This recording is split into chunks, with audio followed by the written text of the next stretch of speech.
একদিকে রাজ্যের অনেক মহিলারা এখনো পর্যন্ত অন্নপূর্ণা ভান্ডার পাননি।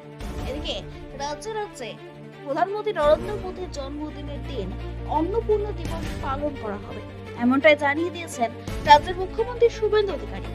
17 সেপ্টেম্বর রাজ্যে অন্নপূর্ণা দিবস পালন করা হবে। রাজ্যের সমস্ত জেলায় অন্নপূর্ণা যোজনার আর্থিক সাহায্য প্রাপকদের নিয়ে দিনটি পালন করা হবে বলে জানিয়ে দিয়েছেন মুখ্যমন্ত্রী শুভেন্দু অধিকারী। রাজ্যের বিভিন্ন জেলায় মহিলাদের বিক্ষোভের মাঝেই শনিবার ভবানীপুরে একটি অনুষ্ঠানে উপস্থিত হয়ে মুখ্যমন্ত্রীর আশ্বাস, আরো 25 থেকে 30 লক্ষ মহিলা এই যোজনার যোগ্য হলে তাদেরও এই আর্থিক সুবিধা দেওয়ার ব্যবস্থা করবে রাজ্য সরকার। রাজ্যে অন্নপূর্ণা দিবস ঘোষণার বিষয়ে মুখ্যমন্ত্রী শুভেন্দু অধিকারী বলেছেন, আগামী 17 সেপ্টেম্বর মোদীজির জন্মদিন। ওই দিন পশ্চিমবঙ্গ জুড়ে আমরা অন্নপূর্ণা দিবস পালন করব। সব জেলায় জেলায় অন্নপূর্ণা প্রাপকরা জড়ো হবেন। আমি কলকাতাতে 1 লক্ষ অন্নপূর্ণাকে নিয়ে সভা করব এবং মোদীজির জন্মদিন পালন করব। গত 2 দিন ধরে একাধিক জেলায় মহিলারা বিক্ষোভে সামিল হয়েছেন। শুক্রবারই রাজ্যের মন্ত্রী অগ্নিমিত্রা পাল জানিয়েছেন, অনেক জায়গাতে তৃণমূল কংগ্রেসের এই ধরনের বিক্ষোভ হচ্ছে।